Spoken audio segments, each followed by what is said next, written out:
బలులనైనను నైవేద్యములైనను కోరనివాడు సురక్షితముగా మనల్ని నివసింపచేవాడైన యేసుక్రీస్తు ప్రభువారికి స్తుతులు చెల్లిస్తూ మీ అందరికీ నా శుభములు. ఈ రోజు మన వాక్య ధ్యానం లూకా సువార్త 24వ అధ్యాయం 1 నుంచి 12 వచనాల వరకు. ఈ సువార్తలోని చివరి అధ్యాయం ఇది. ఈ వాక్య భాగంలోని మొదటి వచనాన్ని చూస్తే, ఆదివారం తెల్లవారుచుండగా స్త్రీలు తాము సిద్ధపరిచిన సుగంధ ద్రవ్యములను తీసుకుని సమాధి యొద్దకు వచ్చి అని చదువుతాం.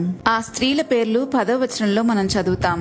ఈ సంగతులు అపోస్తలులు చెప్పిన వారెవరనగా మగ్దలేనే మరియయు, యోహాన్నయు, యాకోబు తల్లి అయిన మరియయు, వారితో కూడా ఉన్న ఇతరు స్త్రీలు అని. యూదుల ఆచారం ప్రకారం ఒక వ్యక్తి చనిపోతే ఆ శరీరానికి సుగంధ ద్రవ్యాలను బాగా పట్టించి సమాధి చేస్తారు. ఎందుకంటే ఆ శరీరము కుళ్ళు పట్టేటప్పుడు దుర్వాసన రాకుండా ఉండడానికి. ఇది తాము ప్రేమించిన వారికి వారిచ్చే అంతిమ గౌరవంగా ఈ కార్యాన్ని జరిగిస్తారు. అందుకే యేసయ్యను ప్రేమించి ఆయనను వెంబడించిన శిష్యులతో పాటు ఉన్న ఈ స్త్రీలందరూ ఆయనకు చేయవలసినవి సమాధి చేసే రోజున చేయలేదు. ఎందుకంటే అప్పటికి ఇంకా టైం అయిపోయింది. విశ్రాంతి రోజు ఆరంభం కాబోతుంది. అందుకని త్వరగా ఆయన్ని ఒక ధనవంతుడైన అరిమతయి యోసేపు తన కోసం తొలిపించుకున్న ఒక క్రొత్త సమాధిలో యేసయ్య శరీరాన్ని గబగబా పెట్టవలసి వచ్చింది. త్వరగా పెట్టేశారు. అందుకే యూదుల విశ్రాంతి దినమైన శనివారం ముగించబడిన తర్వాత ఆదివారము తెల్లవారుచుండగా ఆ స్త్రీలు సమాధి దగ్గరికి వచ్చారు సుగంధ ద్రవ్యాలను పట్టుకుని. ఇక్కడ వీరు గమనించని విషయం ఏంటంటే, యేసు ప్రభువుని గురించి ఒక ప్రవచనం ఉంది. నా శరీరంను కుళ్ళు పట్టనీయవు అని కీర్తన 16వ అధ్యాయం 10వ వచనంలో రాయబడింది. ఎందుకనగా నీవు నా ఆత్మను పాతాళంలో విడిచిపెట్టవు, నీ పరిశుద్ధిని కుళ్ళు పట్టనీయవు అని. క్రీస్తు శరీరము కుళ్ళు పట్టనీయరు కనుక సుగంధ ద్రవ్యములు పోయవలసిన అవసరం లేదు. కానీ మాటి మాటికి ప్రభువు వారికి నేను చనిపోయి 3వ రోజున తిరిగి లేస్తానని చెప్పినా కూడా ఎవ్వరూ దాన్ని గుర్తు పెట్టుకోలేకుండా లోకమంతా ఏం చేస్తుందో వీరు కూడా అలాగే చేయాలని నిర్ణయించుకుని సుగంధ ద్రవ్యాలను పట్టుకుని ఆయన సమాధి దగ్గరికి వచ్చారు. ఎందుకంటే ప్రభు చెప్పింది వారు గ్రహించలేదు కాబట్టి. చాలా సార్లు మన జీవితంలో మనం కూడా ఇలాగే చేస్తూ ఉంటాం. దేవుని వాక్యాన్ని వింటాము, చదువుతాము, కానీ గ్రహించకపోతే మనలో కూడా ఎంతో లోకం పోకడలే ఉంటాయి. అన్ని లోక మర్యాద ప్రకారమే బ్రతికేస్తాం. ఈ ప్రపంచ ధర్మం ఏంటో దాని ప్రకారం జరిగిస్తాం. కానీ ప్రభు మనల్ని పరిశుద్ధులై ఉండమని చెప్పారు కదా. పరిశుద్ధులు అంటే ప్రత్యేకించబడిన వారు అని అర్థం. అలా ప్రత్యేకించబడిన జీవన విధానంలోనికి మనం వెళ్లాలంటే వాక్యాన్ని గ్రహించగలగాలి. ఎప్పుడు గ్రహించకుండా ఉంటామో తెలుసా? మన హృదయాన్ని సిద్ధపరచుకోకుండా మనం వచ్చి వాక్యం విందామని అనుకున్నప్పుడు, లేదా వాక్యం చదువుదాం అనుకున్నప్పుడు, మన హృదయాన్ని ఎవరైతే తమ హృదయాన్ని సిద్ధపరచుకుని వస్తారో, ఆశ కలిగి వస్తారో, దేవుడు ఏం చెప్తాడో వినాలి, దేవుడు నాతో ఏం మాట్లాడతాడో నేను గ్రహించాలి అని అనుకుని ఆశపడి వస్తారో, సిద్ధపరచుకుని వస్తారో, అలాంటి వారు మాత్రమే వాక్యాన్ని గ్రహించగలుగుతారు. ఇర్మియా పుస్తకం 6వ అధ్యాయం 10వ వచనంలో ఈ విషయమే రాయబడింది. ఆ స్త్రీలు వచ్చారు సుగంధ ద్రవ్యాలు తీసుకుని. కానీ అప్పటికే సమాధి యొక్క రాయి దొర్లించబడి చూసి వాళ్ళు తొంగి చూసి ప్రభు అయిన యేసు దేహం వారికి కనపడకపోవడం చేత చాలా ఆందోళనకి గురయ్యారు. అందుని గురించి వారు ఏమి తోచకి ఉండ్రి 4వ వచనంలో చూస్తాం. ఇక్కడ నుంచి మనం చదివినట్లయితే 4 నుంచి 12 వచనాలు 4వ వచనంలో రాయబడింది. అప్పుడు ఇంకా ప్రకాశమానమైన వస్త్రములు ధరించిన 2 మనుషులు వారి ఎదుట నిలవబడిరి.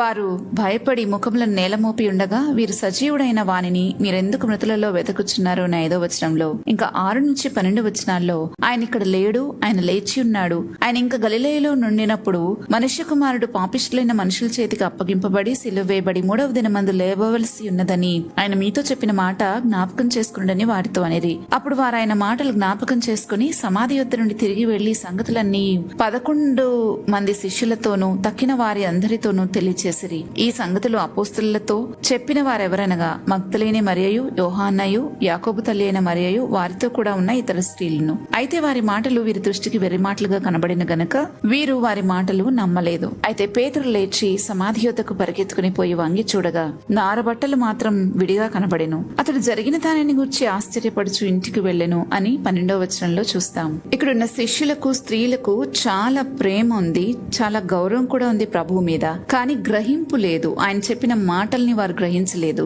వాక్యాన్ని వినడం మాత్రమే కాదు, దాన్ని గ్రహించగలగాలి, జ్ఞాపకం ఉంచుకోవాలి. అప్పుడు మాత్రమే అది మన అనుభవంలోనికి రాగలదు. అందరూ అంటారు ఆయన పునరుద్ధాన వార్తను మొదటిగా స్త్రీలతోనే ప్రకటింపచేశారు అని. కానీ నేనంటాను, క్రీస్తునందు స్త్రీ అని పురుషుడని ఏ భేదం లేదు. స్త్రీలు అందుబాటులో ఉన్నారు, వారే మొదటిగా అక్కడికి వచ్చారు. అందుకని ఆ వార్త వారికి తెలియచేయబడింది. ఎప్పుడైనా అంతే కదా, సిద్ధంగా ఉన్న వారికి, వెతుకుతున్న వారికి, దగ్గరగా దగ్గరగా ఉన్న వారికి దేవుడు మొదటిగా తను తాను బయలుపరుచుకుంటారు. అందుకే మనం ఎప్పుడు ప్రభుతో సహవాసంలో చాలా క్లోజ్ రిలేషన్షిప్ లో మనం ఉండగలిగితే మనకే ముందు విషయాలు తెలియజేయబడతాయి. మనకే ముందు ప్రభు తన సంగతులన్నిటినీ బయలుపరుస్తారు. యెహోవా యందు భయభక్తులు కల వారికి ఆయన తన మర్మంను బయలుపరచును అని రాసి ఉంది. కీర్తనలో మనం ఈ వాక్యాన్ని చదవగలం. ఈ స్త్రీలు ప్రభు యొక్క పునరుత్థాన వార్తను తెలియజేయడానికి వారు శిష్యుల దగ్గరికి వెళ్ళినప్పుడు శిష్యుల మాటలు విని వీరు వెర్రి మాటలు మాట్లాడుతున్నారని అనుకున్నారు. కానీ అందులో ఇద్దరు మాత్రం పేతురు యోహాను సమాధి దగ్గరకు పరిగెత్తుకుంటూ వచ్చి లోపలికి వెళ్లి చూసి ఆశ్చర్యపోయారు. స్త్రీలు కూడా మొదట అర్థం చేసుకోలేదు. కానీ వాక్యాన్ని జ్ఞాపకం చేసుకున్నప్పుడు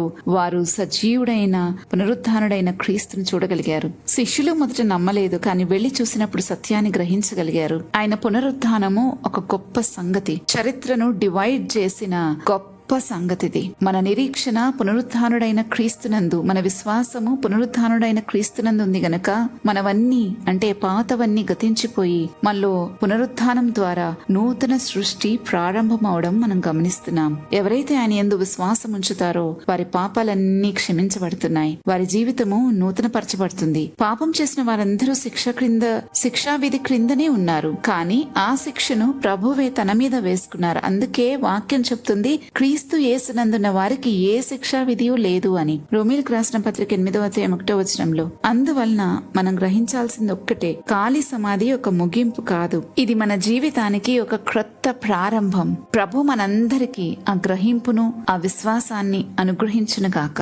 ఆమేన్. పునరుద్ధారుడైన మా ప్రభువానికి స్తోత్రాలు చెల్లిస్తున్నాం. ఈ లేఖన భాగంలో నుంచి ఈ రోజు మేము తెలుసుకున్న సత్యాలను బట్టి నిన్నెంతగానో స్తుతిస్తున్నాం ప్రభువా. ఎలాగైతే ఈ స్త్రీలు నీకు అందుబాటులోనికి వచ్చి నీ పునరుద్ధాన వార్తను వారికి తెలియచేయటానికి, నిన్ను బయలుపరచుకోవటానికి వారు అవకాశం ఇచ్చారో ఆ రీతిగానే మేము కూడా నా ప్రభువా ఎప్పుడు మీకు అందుబాటులో ఉండడానికి సహాయం చేయమని ప్రార్థిస్తున్నాం. ఒక మంచి సహవాసంలో ఉండి నా తండ్రి మేము ఎల్లప్పుడూ కూడా ప్రభువా నీకు అత్యంత దగ్గర సన్నిహితులంగా ఉండడానికి కృప చూపమని ప్రాధేయపడుతున్నాం. ఈ లోక ఆచారాలు, లోక మర్యాదలు, ప్రపంచ ధర్మము వీటిని బట్టి కాకుండా నా ప్రభువా మేము పరిశుద్ధపరచబడిన వారమై వేరై ఉండి ఆయన ఈ లోకానికి వేరై ఉండి నీవు చెప్పిన మార్గంలో నడిచినట్లు మీ కృప మా పైన కుమ్మరించినట్టు అట్టి బలాన్ని మాకు దయచేయమని ప్రార్థిస్తున్నాం. తండ్రి ఈ సమయంలో ప్రతి వాక్యాన్ని, మీరు మాతో మాట్లాడుతున్న ప్రతి సంగతిని మేము గ్రహించగలిగిన శక్తి మాకు దయచేయండి. ఎప్పుడు కూడా మా హృదయాలను సిద్ధపరచుకుని మీ యందు మేము ఆశ కలిగి ఆసక్తితో ఉండడానికి కృప చూపమని వేడుకుంటూ ఈ మనవులన్నీ యేసుక్రీస్తు ప్రభువారి నామంలో